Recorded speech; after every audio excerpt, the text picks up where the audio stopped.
Alrighty, good afternoon. Looks like we are live and rolling today. We've been having some technical issues, so I apologize for that.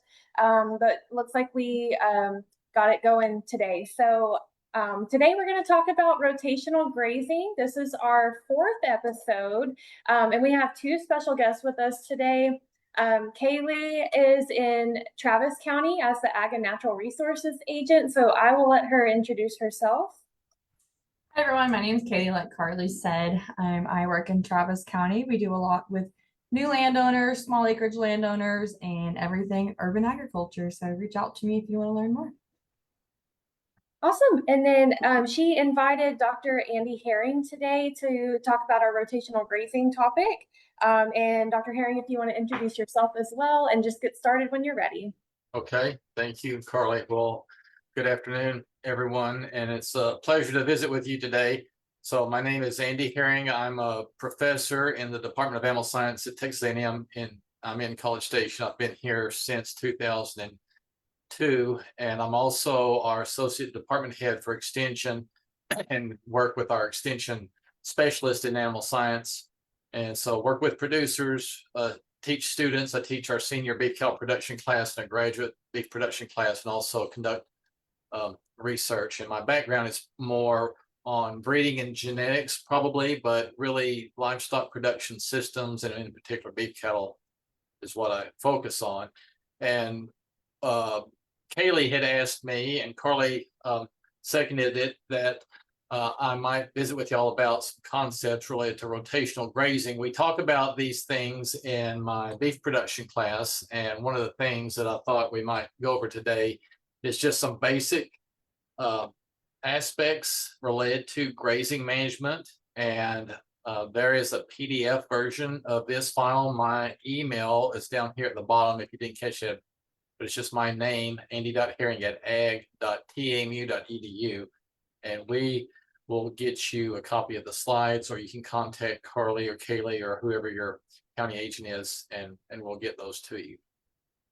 So I've got more slides than we have time for today. I will watch the clock, but I wanted to have some background and give you some resources to think about. We're not going to talk about everything that's on every slide today, but I really want to spend some time and talk about some terms and concepts that are really important in regard to grazing management. So we'll talk about carrying capacity and what stocking rate actually is and how to calculate stocking rate.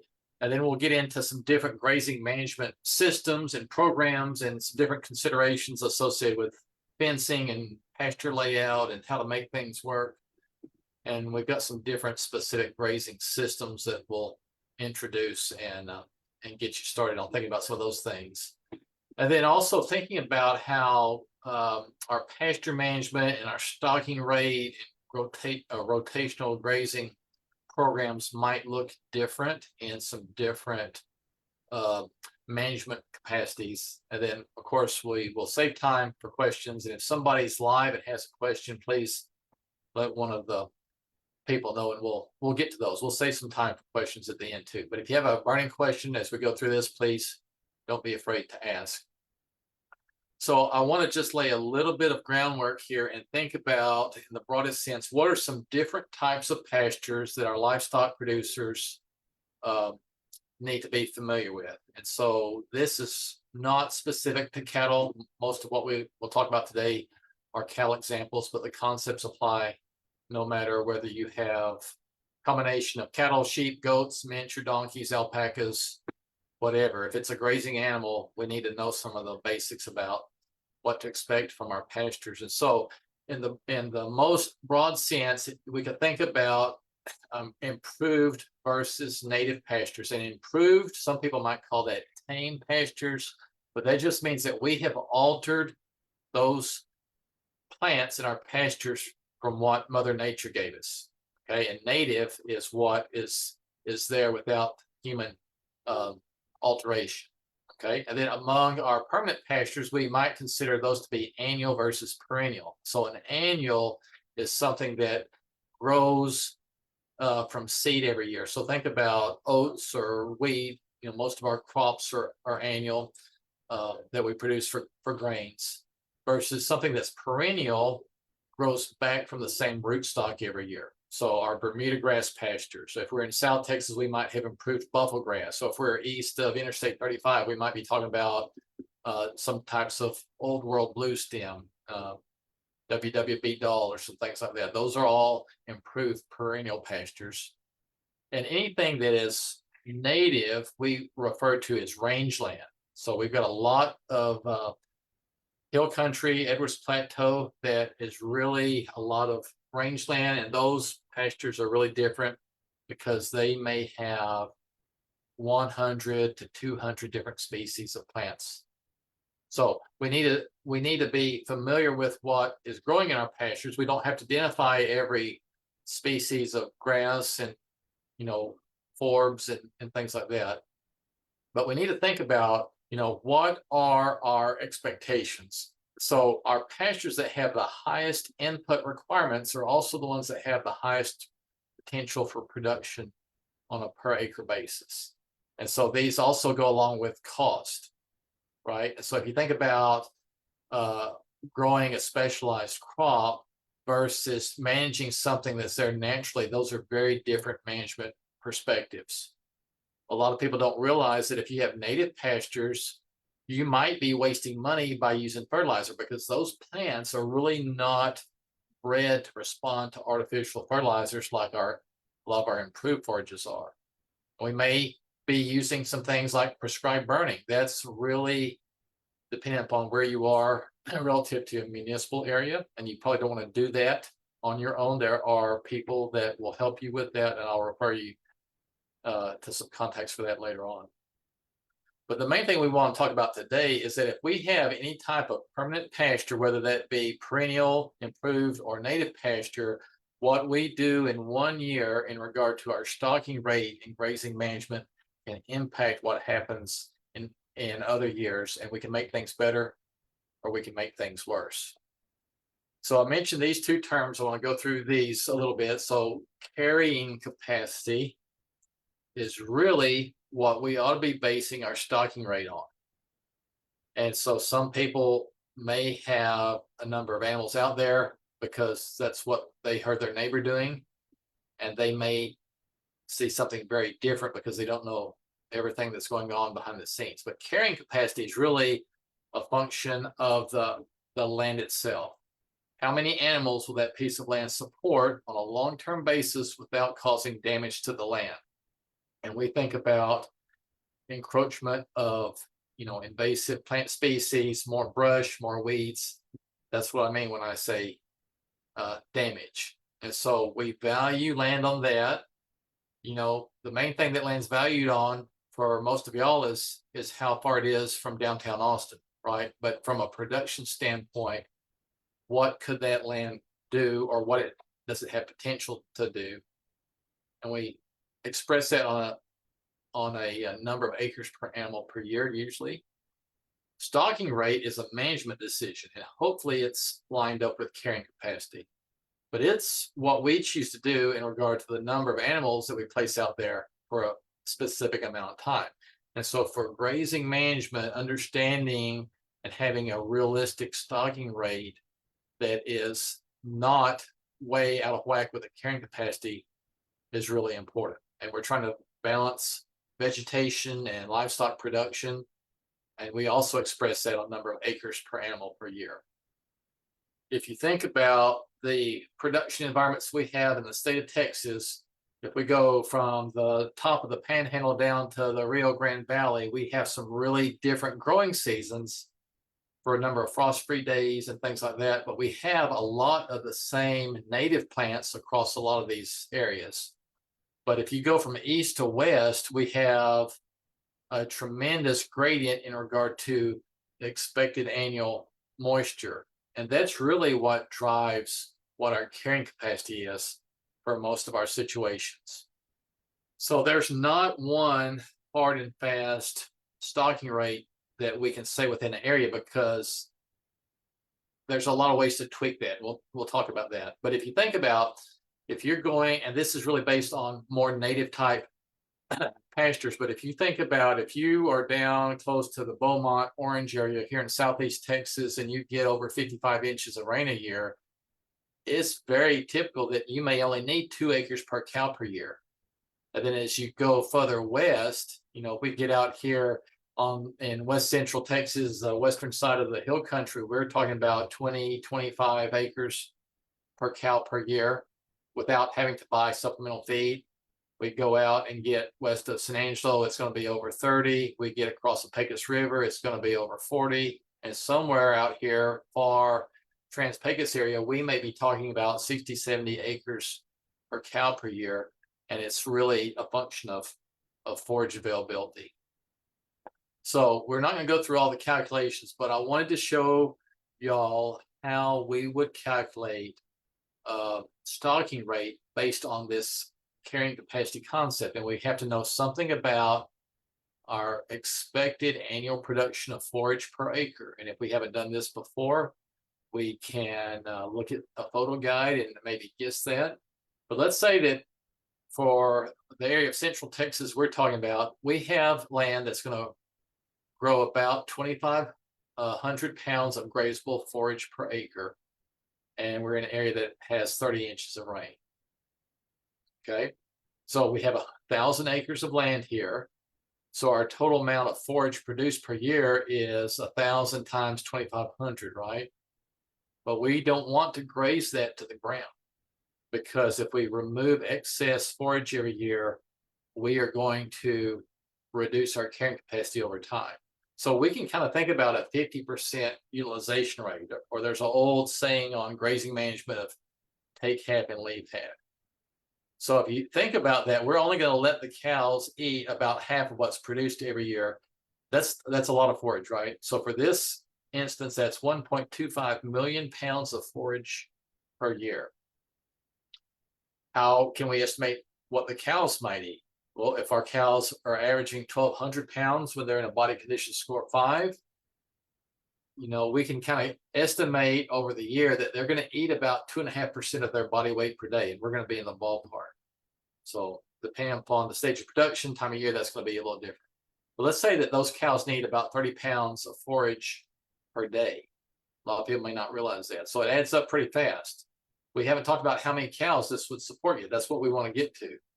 So each cow would need 10,950 pounds of forage per year. That's just 30 pounds per day times 365 days. We take our total forage that we're going to let them eat from above and divide it by that, and that tells us how many cows that land should support in a typical year. And if we're doing anything close to this, we are going to be in the ballpark for having a desirable stocking rate. It may not be a number that we like, because we may want to have more animals, but if we push the envelope too much, we're going to start shooting ourselves in the foot on our resources. So the stocking rate here is we would take that number of acres and divide that by the number of cows. And for this scenario, our stocking rate would be about 8.8 acres per cow per year. And then I'll show you later, we can translate that to goats or sheep or other things if we want to. So that's how we would calculate stocking rate. We need to have some historical knowledge, or that would be a starting point. The challenge on grazing management is that, let's say that our stocking rate, we calculate that as 8.8 pounds per acre. Well, part of the year, that's good. Part of the year, we're not going to have as much forage as we need. And part of the year, we're going to have more forage than we need, right? Our forage availability follows a seasonal growth pattern. And in most of Texas, it's mainly warm season grasses. And so some people don't want to waste grass, and so they may have a lot more animals out there. But if you think about that, there's usually going to be more times of the year where that land doesn't fulfill their needs, and we may have to purchase a lot more feed, or we may overuse our resources, or we may have to buy hay. We probably don't want to be too much on the low side because we don't want to waste grass, but we're really not wasting grass if we're thinking about long-term pasture management conditions. Okay. All right. Here's another couple of terms I want to just throw out.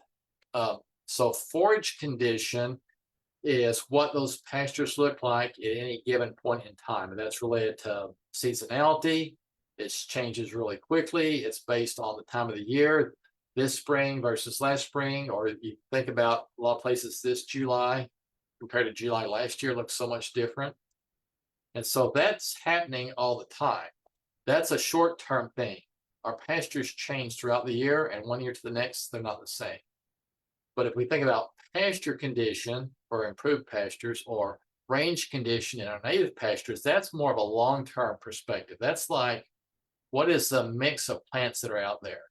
And over the years, are we seeing more brush and less grass? Are we seeing more weeds? Are we seeing more grass? And those things get changed. It takes that a long time to change. And I try to get students to think about this, you know, what do you look like in the mirror on Saturday morning is a function of what happened the night before, right? But this is kind of like my wife being mean and showing me a picture from 20 years ago and wondering what happened. It doesn't change overnight, but if we don't pay attention to those little things that are off every year, that can get us off track. And this is always a function of what we're doing in previous years. It can get a lot better as we go, and it can get a lot worse as we go.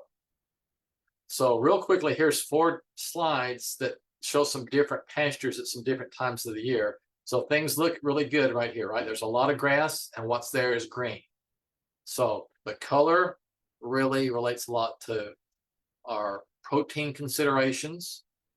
And so if it's green and growing, we're in great shape from a protein standpoint.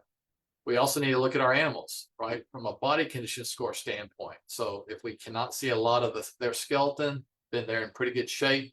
We can spend a lot of time talking about body condition scoring. Things look really good right here, right?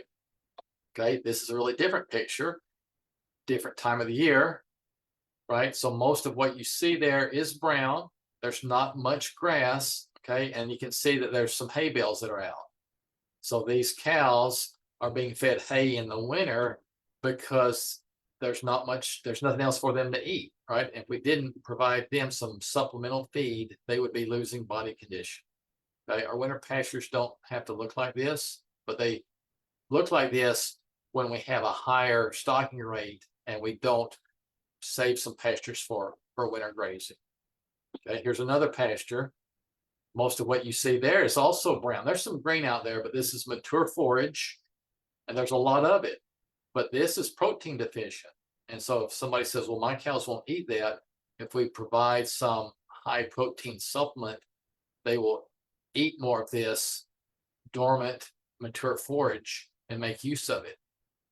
So a lot of people, if they didn't realize that, would probably buy hay, and then they would not be utilizing the forage that's there. And so when anytime we think about pasture management, we've got to think about how all these things fit together, and experience is a really important part of that. Okay, then here's another pasture, a different time of the year, probably early spring. So most of what is there is green, right? So the quality is high, but there's just not enough. And so that there's not enough forage availability here. So those are all short-term conditions, but that plays into our grazing management throughout the year, because ideally we would like to have some way to try to maybe match up what are we doing in regard to what's available in our pasture, but we don't want to be bringing animals in and out of our operation all the time, right? So we might be able to change some things, get rid of some animals, wean at a certain time of the year that helps that. But there's elements of this that we can get at through rotational grazing, because we are only focusing on one pasture at a time instead of trying to be managing all the land as one pasture and letting the animals go wherever they want to. So that's a challenge. Okay, so I'm not going to spend a whole lot of time on this, but if you want to try to match up how many sheep would this place support instead of cows, or a combination of goats and cattle, or animals of different ages, or things like that, you can refer back to this and make those kind of calculations. And I'll use one of these in an example later on. The other thing we need to think about on stocking rate is that if we have a bad year, we probably need to have a proactive plan on how to reduce our stocking rate. And that's hard to do sometimes, right? And so a lot of times people would rather wait till we get rain, buy more feed, but at some point that can come back to bite us. So people that do a good job can have more animals because they manage their resources more effectively. Okay, so let's talk about grazing systems, in particular rotational grazing. That was the main point we need to get to. So we said we know what stocking rate is, right? That's an important management consideration relative to how many animals we're going to put out there, relative to our carrying capacity. But when we think about different types of grazing systems and rotational grazing, we need to think about stocking rate, but also stocking density, which is really how animals are packaged in our pastures. And so for a lot of smaller producers, and of which I am one, because I'm a landowner in Robertson County and we have a small cow-calf operation, for a lot of small producers, having more pastures is really a key to trying to improve grazing management, not having more land. But if we can put animals and allocate their grazing to certain places at certain times of the year and rotate them around, we will be better off.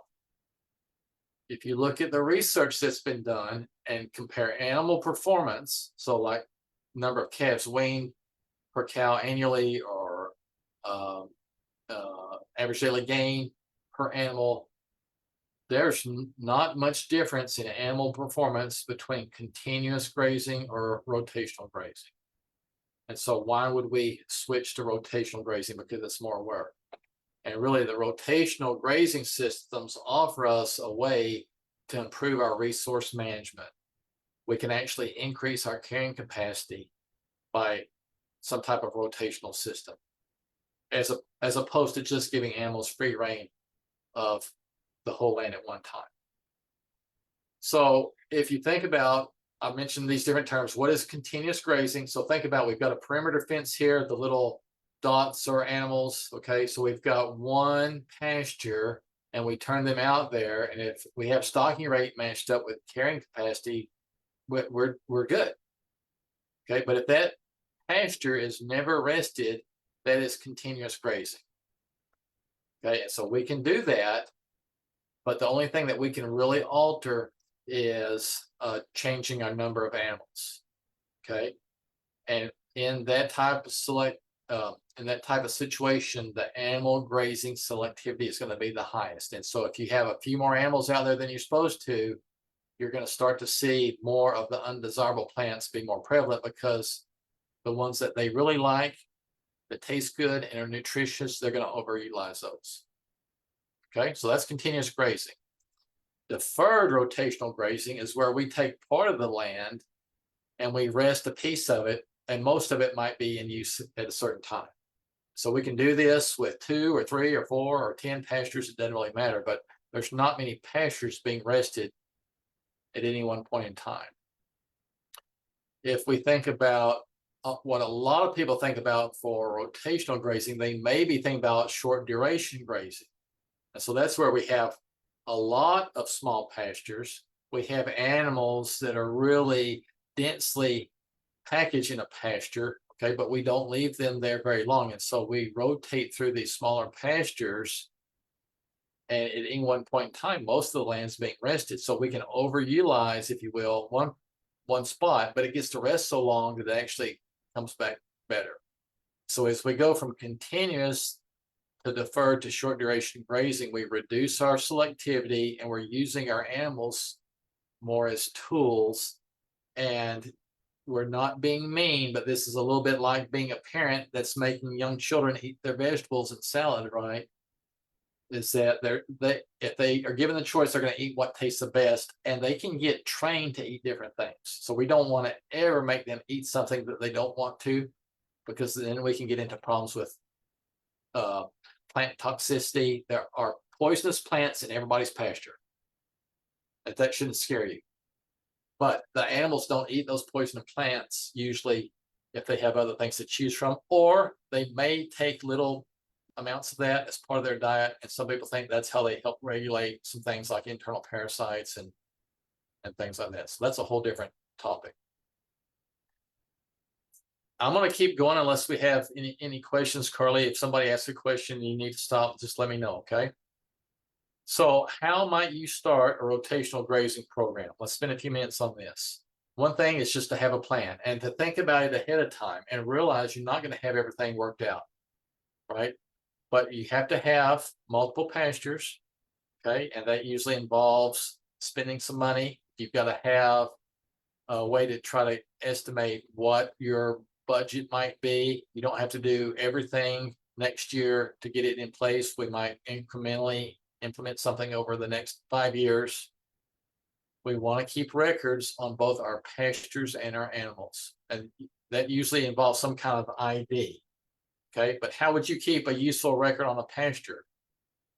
If you could take a photo of what that pasture looked like and show the same thing across years, that is as good of a record on a pasture over time to monitor what's going on and whether or not you have your stocking rate and your grazing matched up with your carrying capacity.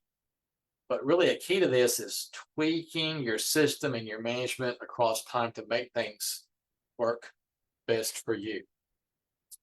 If we have more pastures, usually people are going to be relying on some type of temporary electric fencing.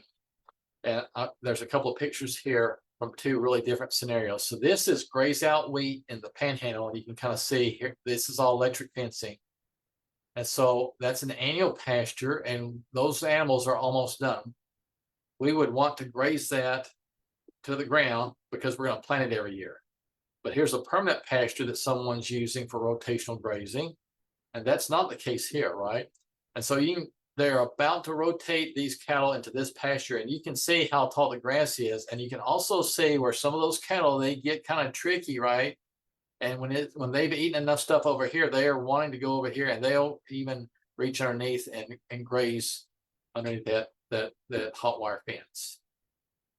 Animals have to get trained to new grazing strategies.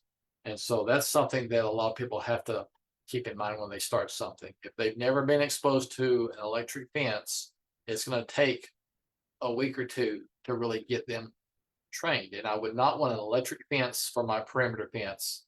I want to have some kind of good outside permanent fence. Now, why would people go to the effort of doing these rotational grazing systems? Really is that they're thinking about the plant perspective. So, how big is an iceberg relative to what you can see above the ocean water surface? Okay, well, the plant root system is a lot like that. Here's 4 plants that were grown in a greenhouse, and they kept the plants trimmed at different heights, and the root system that develops is a direct function of that. If we keep our pastures grazed short all the time, we are automatically limiting the root system on those plants. There are some people that when they haven't had rain for a certain amount of time, their pastures always look better. And I would bet a lot of it relates to how far the roots on those plants go. And it may be because they're different plants. But when you start thinking about that perspective, you're not thinking about wasting grass. You're not just thinking about the animal performance. So there's different acronyms. I'm going to go through this really quickly, but if you see something that says HILF or LIHF, okay, those are short duration grazing programs that really relate to intensity of grazing and the frequency of grazing. Okay, and so HILF is high intensity, low frequency, low intensity, high frequency, and the color gradient here goes as the color gets deeper. This is more and more intensive management. Okay, and if we take this to an extreme, people might call that mob grazing. Think about 100 cows on an acre of land, and you're moving them 5 times a day. That's intense. We don't want to do that, right? But we can move animals every 2 weeks or every 6 weeks or things like that. Okay, so let's talk a little bit about cost, and then I've got an example here or two, and then we'll see if there's any questions. What would you pay on thinking about establishing fences is a function of where the fence is going relative to, do they have to clear brush? Is it really rough terrain? Do you have to cross creeks, or is it already cleared, right? But if you think about all those things being kind of equal and what you would pay relative to temporary electric fencing, you're probably talking about $1 to $2 or $3 per linear foot. Okay, you think about a 5-strand cattle barbed wire fence, you're probably talking about $3 to $4 a foot. If you think about field wire, that would work for cattle and also small ruminants. There's more metal with that, $4 to $6. You have something taller, you know, maybe like a 6-foot field wire fence, 6 to 6.5 foot tall fence. That's $7 to $9 a foot. And if you're talking about a high fence for exotics, then you're maybe talking about $10 to close to $15 per foot. I have a quick question, Dr. Herring. Go ahead. On the temporary electric fencing, I've seen that done. It works really well. My question that I got the other day from a landowner was, with their calves, would the calves be able to kind of go underneath that electrical fencing and creep on into the pasture that's up next? So you could use it that way. So, you know, some people would just use a single strand of wire, and you can use smooth wire or poly wire that's, you know, thicker, or you could put 2 strands. So if you don't care if the calves go back and forth, you can do that. If you want to keep the wire higher to where the calves can go in and out, you could do that.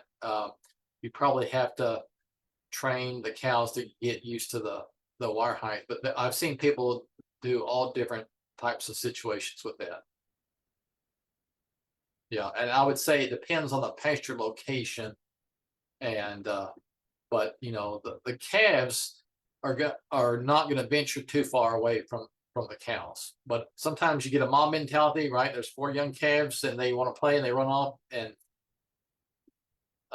if they hear mom and she doesn't go through the fence, they will come back to her. Yes, sir. Thank you. Good question.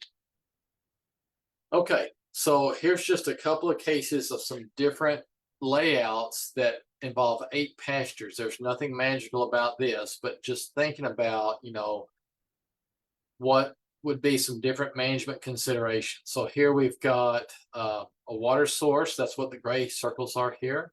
So you might hear someone kind of talk about, you know, like a wagon wheel type of approach, but all these pastures come to a single water source.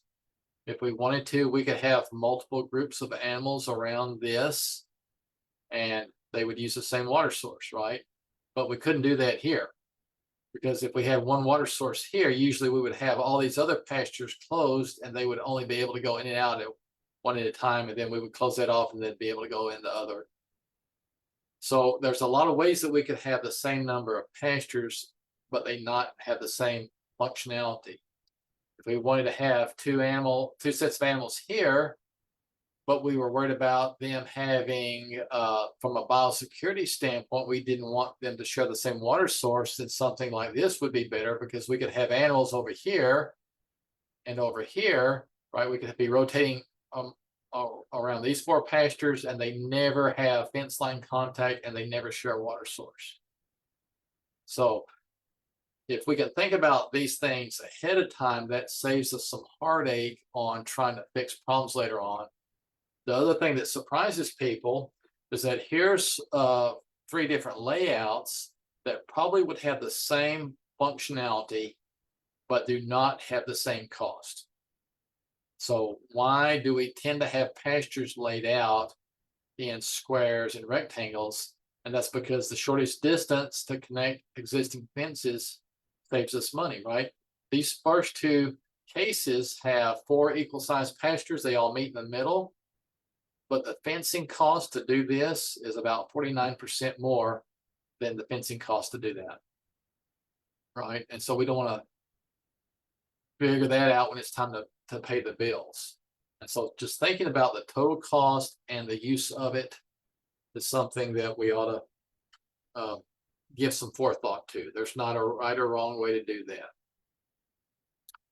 Okay, and then the last part here, I want to just think about how we might start a rotational grazing program And so this is thinking about, we've got 5 equal sized pastures. The actual shape of it doesn't really matter, but this is the same scenario we talked about before, where we had 1,000 acres, 114 cows, and our stocking rate was 8.8 acres per animal per year.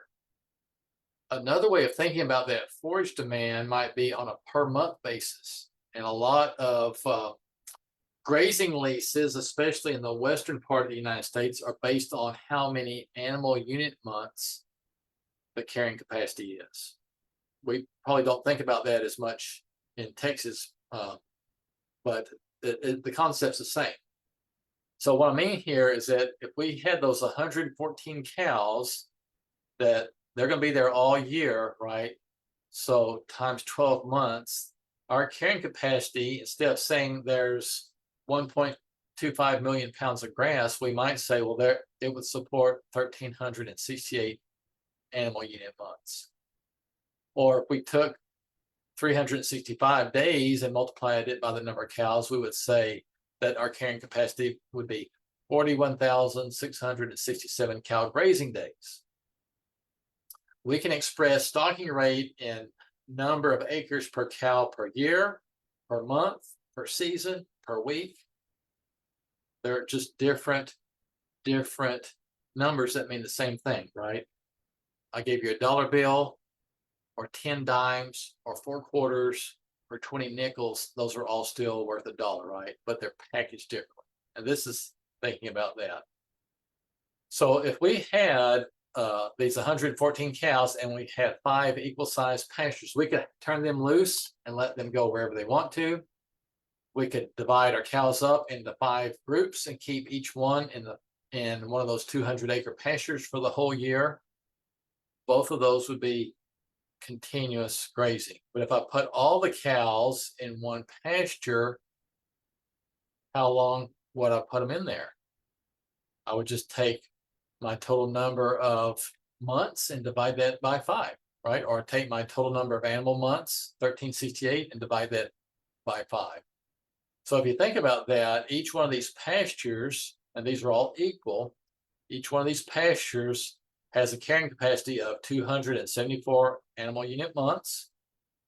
That means that it can support 23 cows for the whole year, or I could put all the cows in there for part of the year, right? A fifth of the year. So 365 divided by 5 is 73 days. Or I could have all 1,414 cows in here for 37 days at one time of the year and another 37 days another time of the year. Or I might have some other type of animal, right? I might be able to support 92 weaned heifers in this one pasture for the whole year. And why is that number different? Because each heifer has the same grazing demand as about half of a cow. So as long as we're thinking about carrying capacity and stocking rate, that automatically gives us some flexibility. And if you think about a smaller scale scenario, and we have this around us, and especially around a lot of what I would call more suburban areas, you know, maybe we're talking about smaller acres of land and how we might manage that. And so let's say that we've got a neighbor, they've got 18 acres of improved pasture. So based on what we know, we think that the stocking rate for that land is that it would support 3 cows. Why? Because we say the carrying capacity is 6 acres per cow per year. Okay. And I would say if this is the only land that someone owns, they're probably interested in maintaining their agricultural tax classification for property taxes, right? And that's what drives a lot of some of these things. That's not bad or good. It's just the way it is. Okay. So do you want to have a cow herd of 3 cows and have 3 cows there all the time? We could do that, or we could do some other things if there's options. Okay. So that 18 acres of land, if we have 3 cows there for the whole year, we could say, well, that's 36 animal unit months, right? That's how much the carrying capacity is. Okay. So for that 18 acres, I could have 6 cows there for only half of the year. and I would still have the same stocking rate that matches up with my carrying capacity. My pastures are going to look a little different because I'm resting it, right? And actually, that would be an example of deferred rotational grazing because it's grazed and rested about the same amount of time. Or I could put 12 cows there on that 18 acres, but if I do that, I'll only need to have them there for 3 months out of the year. That's still my same forage demand, but that would be an example of short duration grazing. Now, what do I do the rest of the 9 months? If I had 12 cows, that's a different story, right? Or I could have 36 cows here on that 18 acres, but if I do that, they only need to be there a month, or else I get into overgrazing. So all of those different scenarios match up our stocking rate and our grazing with our carrying capacity. Which one's the best for the situation is up to the individual person. Okay, so I've got a couple more slides here and then we'll wrap things up. Or do y'all need to shut me off yet? No, you're good. If you want to take like 5 more minutes, that would Okay. be great. All right, Thank you. no problem. Okay, so why would we want to consider rotational grazing? Okay, we're assuming that we got proper stocking rate with our carrying capacity. So if we are doing some type of rotational grazing and letting plants rest and grow, we're going to have better root systems, and those pastures respond more rapidly to an adverse event. And that adverse event may be because they had 36 cows out there. Or it may be because there was a drought, and when it rains 4 inches, they come back quicker. Or we had a planned or unplanned burn, and they would respond quicker. If we have more litter above ground, more plant residue, that automatically traps more rainwater that goes into the soil. We have more moisture that's retained because less of it is evaporated. If the grass is so short that we can see some bare ground, we are losing a lot of water from an evaporation standpoint, and we're also having a lot more UV radiation that really kills beneficial microbes and insects and earthworms and things like that we probably don't normally think about in regard to livestock, but that helps keep healthy pastures. Okay, so here's 2 pictures that were taken by one of my colleagues in 2011, right? That was a bad year, the worst single drought year that affected the most people in the state of Texas. And so here is a picture that Dr. Jason Banta took on opposite sides of the same road, and look at the condition of the pasture in the same region, right? This is related to the rest of the story. And there's a lot of things that we don't know that goes on, but a drought affects everybody, but a drought does not affect everybody the same way. Winter and change in forage conditions affect everybody, but it doesn't affect everybody in the same way.